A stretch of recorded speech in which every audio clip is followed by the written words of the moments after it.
Assalamu alaikum students. Today we are going to study Active English Workbook 7.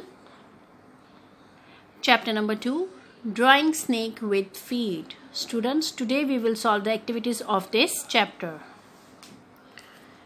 Page number 15. Answer the following questions. What did Agu and his friends do for a living? Agu और उसके दोस्त जिंदा रहने के लिए क्या करते थे?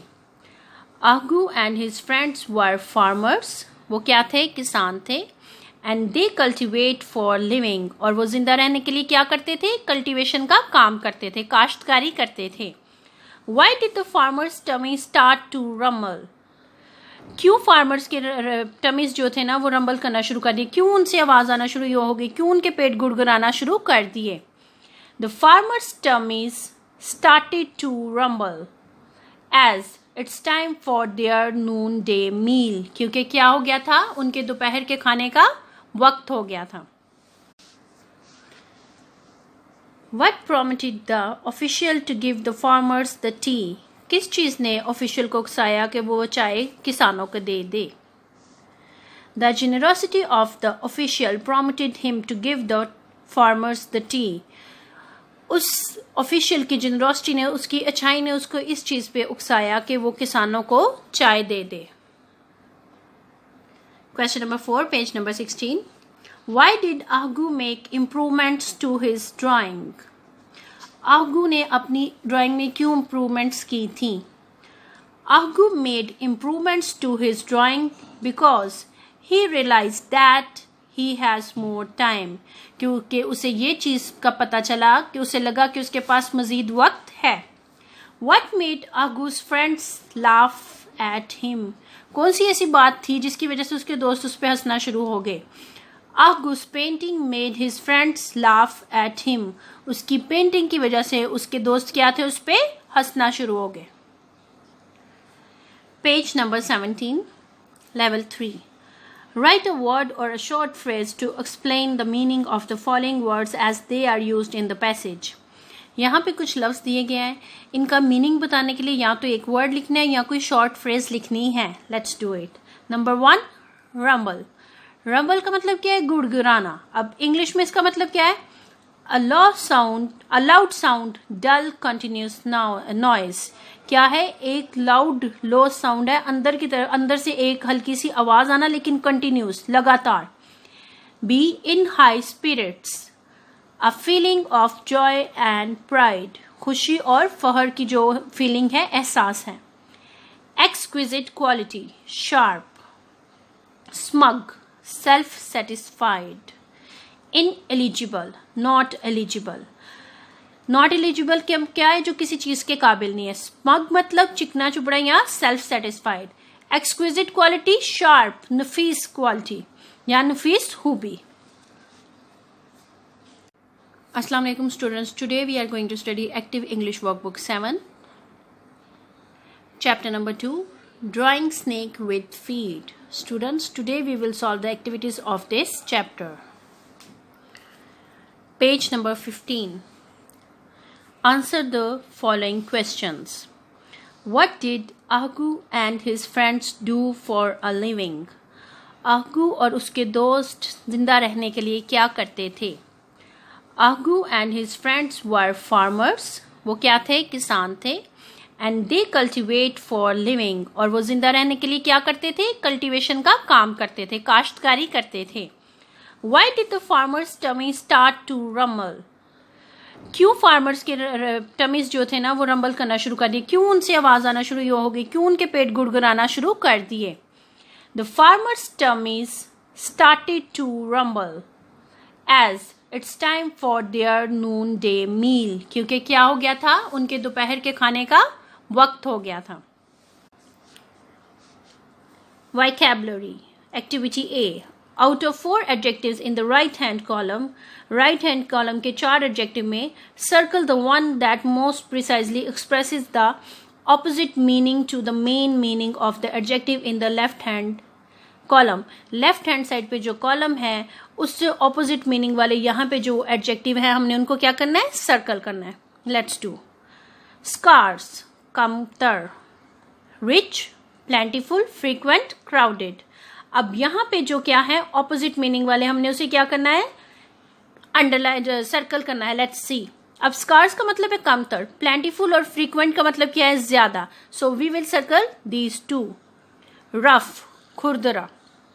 Comfortable, delicate, slippery, smooth. तो रफ के ऑपोजिट क्या होगा, स्मूथ। प्लाएबल, लचकदार। Straight, rigid, immobile, flat. So इसका क्या है प्लाएबल का, रिजिड। नर्वस, नर्वस का मतलब क्या है, अफ्रेड या डर जाना। काम, cheerful, intense, specific. So nervous के ऑपोजिट क्या है, काम। इग्नोरेंट, ला इल्म कह सकते हैं, जाहिल कह सकते हैं। Intelligent, knowing, stupid, knowledgeable. क्या है, intelligent and knowledgeable. Harmonious, हम आहंग। Discordant, hostile, noisy, unpleasant.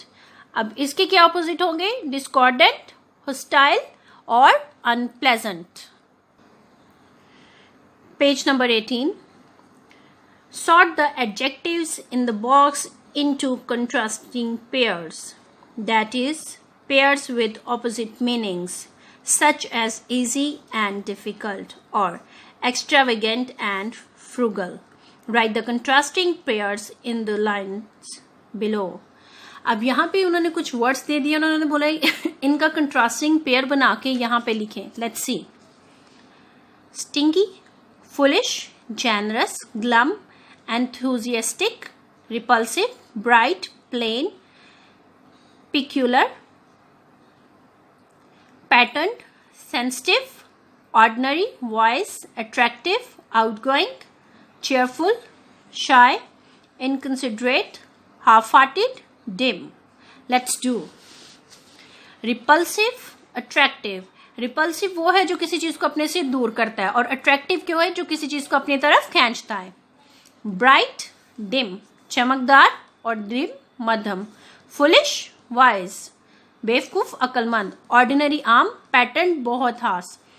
शाय, एंथुजियास्टिक। अब शाय कौन है, जो शर्माता है, शर्मीला, और एंथुजियास्टिक, पुरजोश। Sensitive, half hearted. सेंसिटिव क्या है, जो बहुत हसास होते हैं। Outgoing, cheerful. Generous, stingy. Students, इस तरह से आपने इनके ऑपोजिट पेयर्स बना के इस बॉक्स को फिल करना है। Page number 19। Fill in each blank in the passage with the suitable adjective from the box. यहाँ पे कुछ एडजेक्टिव दे दिए हैं, उनको चूज करके आपने यहाँ पे लिखना है। Tense, explosive, fierce, soothing, harsh, melodic, cosy, tranquil, deep, strange, quiet, exhausted, recent, refreshed. Let's start. She just wanted to escape the exhausted atmosphere in the living room. वो लिविंग रूम के थका देने वाले एटमॉस्फेयर से, माहौल से भागना चाहती थी। Everyone was on the edge after the fierce quarrel the day before. बहुत शदीद झगड़े की वजह से हर कोई क्या था, बिल्कुल एक एज पे था। Her mother eventually broke the silence and an explosive battle ragged with the harsh words being heard across the room. क्या वो उसकी माँ ने खामोशी तोड़ी, और क्या वह उनके दरमियान एक खतरनाक एक्सप्लोसिव बैटल, जंग छिड़ गई, with harsh words, जिसमें उसने बहुत शदीद अल्फाज इस्तेमाल किए। Megan ran to her room. Megan अपने कमरे में भाग गई। Seeking refuge in the melodic melodious of her favourite musician. तो क्या हुआ, उसने किस जगह जाके पनाह ली, उसके जो मेलोडीज थी फेवरेट म्यूजिशियन की, जो फेवरेट म्यूजिशियन था उसकी म्यूजिक को सुनने के लिए उसने क्या किया, अपनी माँ की बातों से बचने के लिए अपने कमरे में चली गई। The soothing tune washed over her and like the I of the hurricane it was quite. क्या हुआ, उसकी जो सूदिंग टून थी उसने क्या किया, टोन ने वॉश्ड ओवर हर, उसका सारी जो टेंशन थी उसको खत्म कर दिया। और क्या था, like the I of hurricane, जैसे कोई तूफान जो है ना चला गया, वो खामोश हो गया हो। She sat in her tranquil seat, वो अपनी पुरसुकून जगह पे बैठ गई. इंजॉइंग द म्यूजिक, और क्या करने लगी, म्यूजिक इंजॉय करने लगी. She was tense from all the arguing that had been going on in strange days. वो उस सारे बहस मुबासे से बहुत ज़्यादा परेशान थी जो उस सारे दिनों में हुए. She fell into a deep sleep. वो बहुत गहरी नींद में सो गई. And woke up, और फिर उठी. Hours later, काफ़ी घंटों बाद. Recent. That's when she noticed something cozy. तब उसने क्या किया, कुछ महसूस किया. It was too refresh. ये बहुत रिफ्रेश था, बहुत रिफ्रेशिंग मूड था. क्यों था, क्योंकि वो सोई थी. Grammar. Which of these sentences are compound sentences and which are complex sentences? Students, अब हमने यहाँ पे compound sentences और complex sentences के बारे में बताना है. Write CD for compound sentences and CX for complex sentences in the bracket. Sentences दिए गए हैं. compound sentences के लिए हम CD लिखेंगे और complex sentences के लिए हम CX लिखेंगे. Let's start. The weather was fine and sunny last week, but this week it has rained almost every day. अब यहाँ पे दो सेंटेंस को अटैच करने के लिए उन्हें यूज किया but, तो ये कौन सा सेंटेंस है, compound sentence. Page number 20. I don't like football and I absolutely loathe badminton. कहती है मुझे फुटबॉल नहीं पसंद लेकिन उसे क्या पसंद है, बैडमिंटन. अब यहाँ पे देखें कौन से दो सेंटेंस को कंबाइन करने के लिए क्या यूज किया, एंड. सो ये क्या है, कंपाउंड सेंटेंस. सो हम यहाँ पे क्या लिखेंगे, CD. Before he signed the document, Mr. Chen read it thorough once again very carefully. अब हमने कम्प्लेक्स सेंटेंसेस में क्या यूज किया था, बिफोर या बिकॉज. सो ये कौन सा सेंटेंस है, कॉम्प्लेक्स. सो हमने यहाँ पे क्या लिखा, CX. Would you like to tell Peter और shall I tell him. Compound sentence में क्या यूज किया था, और. सो ये क्या है, CD, compound sentence. I had to fetch Sandra home from school because she complained of dizziness. अब यहाँ पे बिकॉज, तो ये कौन सा सेंटेंस है, complex sentence. Brain still doesn't know when the exam is going to be held. अब यहाँ पे when यूज हो गया है और इसने क्या किया, दो सेंटेंसेस को जोड़ा है लेकिन एक के बगैर दूसरे का मीनिंग नहीं आ रहा. ये क्या है, सबऑर्डिनेट क्लॉज. सो ये क्या है, complex sentence. Underline the subject and the verb in the main clause of the following sentences. यहाँ पे क्या करना है, हमने सब्जेक्ट को और वर्ब को क्या करना है, अंडरलाइन करना है मेन क्लॉजेस में. Hamelin is a town in the northern central Germany that lies on the banks of the river Weser. यहाँ पे क्या है, सब्जेक्ट क्या है, Hamelin, और यहाँ पे वर्ब क्या है, lies. ये किस जगह पे है, बैंक, रिवर बैंक, वेजर पे.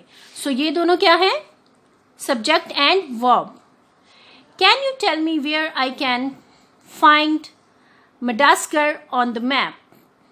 अब यहाँ पे subject क्या है, I, और यहाँ पे find क्या है, verb. If Roger brings the sandwiches, we will bring the drinks. अब Roger क्या है, subject. Underline the subject and the verb in the main clause of the following sentences. यहाँ पे main clause से subject और verb को क्या करना है, underline करना है.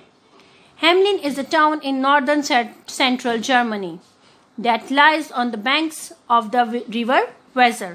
यहाँ पे subject क्या है, Hamelin, और verb क्या है, lies. Can you tell me where I can find Madagascar on the map? अब यहाँ पे सब्जेक्ट क्या है, I, और फाइंड क्या है, वर्ब. कहता है क्या तुम मुझे बता सकते हो कि ये मैं मैप पे इस जगह को कहाँ से ढूंढ सकता हूँ. If Roger brings the sandwiches we will bring the drinks. अब यहाँ पे सब्जेक्ट क्या है, रोजर, वर्ब क्या है, brings and bring. The rabbit that bit Sara actually belong to her teacher. अब यहाँ पे रैबिट क्या है, सब्जेक्ट, बिट क्या है? वर्ब। बाइट की सेकंड फॉर्म क्या है? बिट। जिस रैबिट ने सारा को बिट किया वो क्या था? किसका था? उसकी टीचर का। I can't remember that I was suppose to say to you. अब यहां पे सब्जेक्ट क्या है? आई, और से क्या है? Verb. सिमन whom you have met before will meet you at the entrance। Subject क्या है? सिमन, और वर्ब क्या है? काम क्या है? मीट, कि वो तुम्हें मिलेगा एंट्रेंस पे।